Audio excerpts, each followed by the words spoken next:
آپ نے اولیاء کی کرامات کو دجال کی شعبدہ بازی سے تشبیہ دیتے ہوئے کہا کہ بابوں کے ماننے والے دجال کو بھی بزرگ مان لیں گے. کیا ہمارا دماغ خراب ہے کہ دجال کو بابا مان لیں جب کہ اس کے ماتھے پر کافر بھی لکھا ہوگا؟ ہاں جی، دماغ خراب ہی ہے نا سر.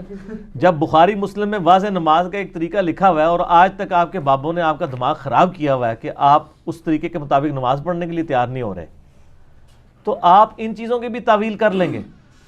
کافر نہیں لکھا ہوگا سر، وہ اللہ تعالیٰ نے بھی آزمائش بنائی ہوئی ہے، وہ کوڈ ورڈ لکھے ہوں گے. ہاں جی، صحیح مسلم میں حدیث ہے کہ جو دجال ہے نا اس کے ماتھے پہ لکھا ہوگا کاف فا الف اور را. صحیح، الگ الگ لکھا ہوگا، تو ہو سکتا ہے آپ اس سے کوئی اور ہی مطلب نکال لیں. بالکل صحیح. ٹھیک ہے، جس طرح الف لام میم سے لوگوں نے آل محمد نکال لیا ہوا ہے، کسی نے کچھ نکال لیا ہوا ہے، کسی نے کچھ ہو گیا. میں اردو بھی چیختا رہوں گا کہ یار کافر لکھے ہے، انہوں نے کہنا نا. جہاں پہ بھی آپ دیکھ لیں کئی ایک یعنی چیزیں ہیں وہ اس کی غلط سے غلط تعبیر کرتے جاتے ہیں. وہ چیزیں بالکل واضح ہوتی ہیں، وہ کہتے ہیں نہیں یہ کہنے کا مطلب نہیں تھا، یہ کہنے کا مطلب تھا. میں آپ کو ایک مثال دیتا ہوں. میں ایک بریلوی عالم کے پاس ملنے کے لیے گیا، مجھے اب ضمناً یاد آ گئی یہ بات. تو مسند احمد کی میں نے حدیث بیان کی جو الادب المفرد میں موجود ہے. میں نے دعا صرف اللہ ہی سے اس ریسرچ پیپر میں بھی ڈالی ہوئی ہے کہ نبی علیہ السلام کے سامنے ایک صحابی نے کہہ دیا یا رسول اللہ ما شاء اللہ و شئت، اے اللہ کے رسول جو اللہ چاہے اور جو آپ چاہے. آپ فرمایا اجعلتنی للہ ندا، کیا تو نے مجھے اللہ کے مقابلے پر کھڑا کر دیا؟ قل بل ما شاء اللہ وحدہ، بلکہ کیا ہے جو اکیلا اللہ چاہے. تو میں ان کو بتا رہا تھا کہ نبی علیہ السلام توحید کے معاملے میں کتنے سینسٹیو تھے، اپنے آپ کو جمع بھی نہیں کرنے دیتے تھے. صحیح مسلم میں حدیث نہیں ہے، کتاب الجمعہ میں ایک صحابی نے، میرا ایک کلپ بھی ہے اسی نام سے ہے، اللہ نبی وارث، یوٹیوب پہ لکھیں اللہ نبی وارث انجینئر محمد علی مرزا تو کھل جائے گا. اس صحابی نے نبی علیہ السلام کے سامنے خطبہ دیا، تقریر کر رہا تھا، نبی علیہ السلام وہاں بیٹھے ہوئے تھے. اس نے کہا کہ من یطع اللہ ورسولہ فقد فاز فوزا عظیما، جو اللہ اور اس کے رسول کی اطاعت کرے وہ کامیاب ہو گیا. ومن یعصہما، اور جو ان دونوں کی نافرمانی کرے فقد غوا، وہ بہک گیا. بالکل صحیح جملہ بولا ہے.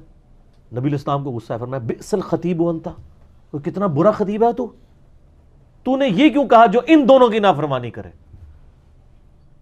یہاں وہ مولوی صاحب کہتے ہیں ہک ہے جڑا ہک کی ڈھوں آکھے وہ کافر و مشرک ہے، اور نبی علیہ السلام کہہ رہے ہیں ہک ڈھوں ہی کہنا ہے، لادا ہے. اور ابو داؤد میں آگے الفاظ ہیں، آپ نے فرمایا قم اذهب، اٹھ اور ادھر سے نکل جا، شکل گم کر دیں. نبی علیہ السلام کتنے اخلاق پہ تھے، وَإِنَّكَ لَعَلَىٰ خُلُقٍ عَظِيمٍ، لیکن آپ سے برداشت نہیں ہوا. لٹریچر میں بالکل صحیح جملہ اس نے بولا تھا، جو اللہ اور اس کے رسول کی اطاعت کرے وہ کامیاب ہوا، جو ان دونوں کی نافرمانی کرے ناکام ہوا. آؤٹ آف کانٹیکسٹ بھی جملہ نہیں تھا، آؤٹ آف کانٹیکسٹ تو نہیں تھا سر، کانٹیکسٹ کے ساتھ تھا. لیکن امام الموحدین صلی اللہ علیہ وآلہ وسلم فرمایا نا، تم دوبارہ کہو. پھر آپ نے فرمایا تمہیں یہ کہنا چاہیے تھا وَمَن يَعْصِ اللَّهَ وَرَسُولَهُ، جو اللہ اور اس کے رسول کی نافرمانی کرے. ان دونوں کیوں کہا؟ اس نے آگے سے نہیں بحث کیا اے اللہ کے رسول میں نے آپ کو اللہ کا بندہ ہی مان، میں نے آپ کو اللہ تو نہیں بنا لیا، مستقل بذات نہیں سمجھ لیا، آپ کو ذاتی نہیں سمجھ لیا، عطائی سمجھا ہے. یہ ساری کہانیاں تو جڑے مولویوں نے بعد کرائیاں نے، یہ صحابہ کرام میں دماغ ہی نہیں سن. ٹھیک ہو گیا. تو وہاں پہ بھی یہ میں بریلوی عالم کو جب میں نے بتائی نا حدیث مسند احمد اور الادب المفرد کی، آپ حیران ہو گئے. کہتا جی اس کا تو یہ مطلب ہی نہیں جو آپ سمجھے. میں نے کہا جی آپ سمجھا دیں. وہ کہتے ہیں دیکھیں جب نبی علیہ السلام نے کہا، جب اس نے کہا نا ما شاء اللہ و شئت، اے اللہ کے رسول جو اللہ چاہے جو آپ چاہیں، تو آپ نے کہا نا اجعلتنی للہ ندا، تو آپ نے فرمایا کہ آپ یہ کہنا چاہ رہے تھے. اب اس نے اپنا لقمہ نبی علیہ السلام کے منہ میں ڈال دیا کہ جی اے میرے صحابی کہیں تم نے مجھے اللہ سمجھ کے تو نہیں کہا تھا. حالانکہ نبی علیہ السلام کا سوال کیا تھا؟ وہ کہتا وہ حضور یہ کہنا چاہ رہے تھے. میں نے کہا اگلے الفاظ کی حفاظت کر رہے ہیں. آپ نے ہی کہا کیا تو نے مجھے اللہ کے مقابلے میں کھڑا کر دیا. اب اس جملے میں اور کیا آپ نے مجھے اللہ کے مقابلے پہ تو نہیں نہ کھڑا کیا، کہیں ایسا تو نہیں ہوا؟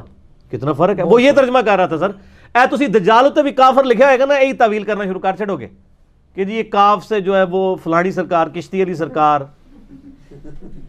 الف نال اللہ، ٹھیک ہے جی، فے نال کوئی اور ہی بن جائے گا، پھر رے نال بھی کچھ بنا لو گے، میں بنا دیا گا کچھ تانوں، لیکن پھر تانوں برا لگے گا، اس واسطے چھڈ دو۔ تے اے جڑا نا کہن کے معرفت دیاں گلاں نے، اے کہنا شروع کر دیں گے، ادو بھی سمجھ نہیں لگنی کسی نو، وہ تعویل کرتے ہیں، وہ ایسی سی باطل تعویلات کرتے۔ تو میں نے اس کو پھر سمجھایا کہ یار اگلے الفاظ جو ہیں، قل بل ما شاء اللہ وحدہ، اوے کیا اکیلا اللہ جو چاہے، تو یہ پہلے الفاظ کی انٹینسٹی کو بتا رہے ہیں کہ تو نے مجھے اللہ کے مقابلے پہ کھڑا کر دیا۔ تو کہہ رہا تھا، وہ کہہ رہا نہیں، وہ تو کہہ رہے پیارے صحابی کہ یہ آپ نے مجھے اللہ سمجھ کے تو نہیں کہا۔ تو میں نے کہا اگلے الفاظ کیا ہیں کہ کہہ جو اکیلا اللہ چاہے، اور پھر مسلم شریف کے الفاظ بئس الخطیب انت، کتنا برا خطیب ہے تو۔ تو یہ ہر چیز کی نا تعویل کر لیتے ہیں۔ ایک بڑا خطرناک واقعہ سنا دوں آپ کو، مجھے اچانک ذہن میں آ گیا، عرض کر دوں۔ اچھا جی، ایک بریلوی عالم تھے جیلم کے، فوت ہو چکے ہیں، بہت عرصہ ہوا ہے، عزیز اللہ مجددی۔ وہ جمعہ پڑھایا کرتے تھے 22 نمبر چنگی والی مسجد میں۔ 22 نمبر چنگی پنڈی میں نا ایک بہت بڑی بریلویوں کی مسجد ہے، چوک کے اندر، جہاں وہ سارے اڈے ہڈے ہیں، وہ جو صدر سے راستہ جاتا ہے، جہاں سے سوکی بھی جاتی ہے، لال کرتی کے پاس، ہاں لال کرتی کے پاس، وہاں پہ جناب وہ جمعہ پڑھایا کرتے تھے۔ مجھے اپنے آفس کے کلیگ نے بتایا، وہ خود بھی اس وقت بریلوی تھا، انہوں نے ایم ایس سی الیکٹرانکس کی ہوئی ہے۔ مجھے کہنے لگے کہ جی ایک دن میں آفس سے نا اپنے، پہلے جہاں کی جاب کرتے تھے پرائیویٹ، کہتے ہیں میں ایک دن جمعہ پڑھنے کے لیے وہاں چلا گیا، کہتے ہیں کہ وہاں پہ نا ایک بندے نے سوال کیا، یعنی جمعے میں سوال جواب کی نشست میں نے، ایک بندے نے کہا جی میں نے آپ سے سوال کرنا ہے۔ تو انہوں نے کہا ٹھیک ہے، کھڑے ہو کے کریں آپ سوال۔ تو اس نے کہا کہ یہ بتائیں کہ نبی علیہ السلام نور ہیں یا بشر؟ سر سوال آپ نے غور سے سننا ہے۔ اچھا، اب یہ سوال تو وہ کر بیٹھا، اب وہ مولانا صاحب جو ہیں عزیز اللہ مجدی صاحب نے کہا کہ یہ تو کچھ شرارتی آیا ہے، کیونکہ اسی تو نور مننے آئے، بشر کہندے نے، حالانکہ بشر پہ تو سب اتفاق ہے۔ قرآن پاک میں سورۃ الکاف کی آخری آیات ہے، قل انما انا بشر مثلکم، اے نبی فرما دیجئے میں سوائے اس کے کچھ نہیں ہوں کہ میں بھی ایک بشر ہوں تمہارے مثل سے مراد مرتبے میں نہیں، سپیشیز میں، مرتبے میں تو کوئی ان کے قریب بھی نہیں ہے، تو امام الانبیاء ہے صلی اللہ علیہ وآلہ وسلم۔ مولوی نے پہلا جو زہریلا وار کیا نا، انہیں کہا انہوں کچھ نہیں کہنا کسی نے، یعنی کیا مطلب ہے کہ ایدہ اکرام مسلم کرنا ہے، انہوں کوئی کچھ نہ کہ۔ اب وہ ایک بندہ، یعنی وہ کہتا میں یہ منظر دیکھ رہا تھا تو کہتا میں حیران ہوا کہ یار یہ کیا مطلب یہ کر رہا ہے، اور آج کل کا ہوتا تو ایکٹیویٹی بھی پرفارم ہو جاتی ہے، آج کل جو مول علماء نے بنایا ہوا ہے۔ وہ کہتا ہے جناب کہ نا وہ جواب دینے لگا، کہتا جی کنے سوال کیتا سی ہے، اینو کچھ نہیں کہنا جی کسی نے، اس کو کچھ نہیں کہنا کسی نے، مارنا نہیں انہوں۔ اچھا جی دماغ بھی نہیں نا مارنے والا، وہ بھی تیار ہو جائے مارنے سے۔ اچھا تو سوال کیتا سی بشر، اے دس کے شر، اے شر دا مطلب کیا ہوتا ہے؟ انہوں نے کہا جی برائی، اور اس نے کہا با کا مطلب کیا ہوتا ہے؟ ساتھ۔ تو اس نے کہا کہ بشر کا مطلب تو بنا شر کے ساتھ، تو کیا تو یہ کہے گا کہ نبی علیہ السلام شر والے تھے؟ نعوذ باللہ۔ اے جی وہ جڑا تسی کہہ رہے ہو نا دجال دا کافر لکھیا ہوئے گا دا کہ کڈن گے جے، ایتھے تے با شین را بھی نہیں سی، بشر نو بھی انہوں نے با شر بنا لیا، شر کے ساتھ۔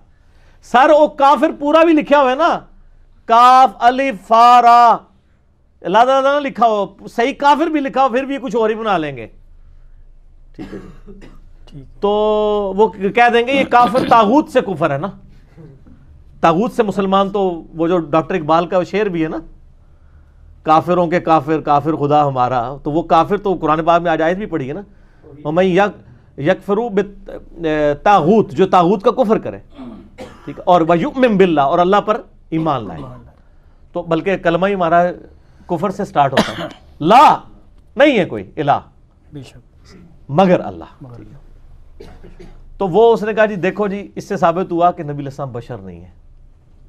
اب وہ سپیشیز بشر کی بات ہو رہی تھی، یہ اس نے خود سے اس کی ایبویشن بنا لی اور بشر کا انکار کر دیا، حالانکہ قرآن یہ تو سیدھا سیدھا کفر ہے۔ ایون یہ احمد بریلوی صاحب کا بھی عقیدہ نہیں ہے کہ نبی علیہ السلام بشر نہیں ہے، وہ تو یہ کہتے ہیں کہ بشر بھی ہیں نور بھی ہیں، وہ نور سپیشیز کہتے ہیں، ہم کہتے ہیں نور ہدایت ہیں۔ اِنَّا أَرْسَلْنَاكَ شَاهِدًا وَمُبَشِّرًا وَنَذِيرًا، وَدَاعِيًا إِلَى اللَّهِ بِإِذْنِهِ وَسِرَاجًا مُنِيرًا. آپ علیہ السلام سراج منیر ہے. بے شک. قرآن میں بھی ہے قَدْ جَاءَكُم مِّنَ اللَّهِ نُورٌ وَكِتَابٌ مُبِينٌ. اس کی تفسیر میں امام تبری نے، جو سب سے پہلے مفسر ہیں اسلام کی تاریخ میں، تفسیر ابن جریر ابن تبری لکھی. ابن کثیر نے تو سب کچھ ان سے نقل کیا. انہوں نے بھی لکھا یہاں نور سے مراد نبی علیہ السلام کی ذات ہے. نبی علیہ السلام کیا، صحیح بخاری بھی نور ہے، مشکات المصابیح تو ہے ہی نور ہی نور ہے، مشکات المصابیح ہے یہ. بالکل. بے شک. ٹھیک ہے نا جی. تو کئی انوار ہیں اس کے اندر، تو وہ ان معنوں میں. تو سر یہ کافر کی تعویل یہ ہوگی، اس وقت کچھ نہ کچھ بنا لیں گے. بالکل صحیح. ٹھیک ہو. بالکل ٹھیک ہو.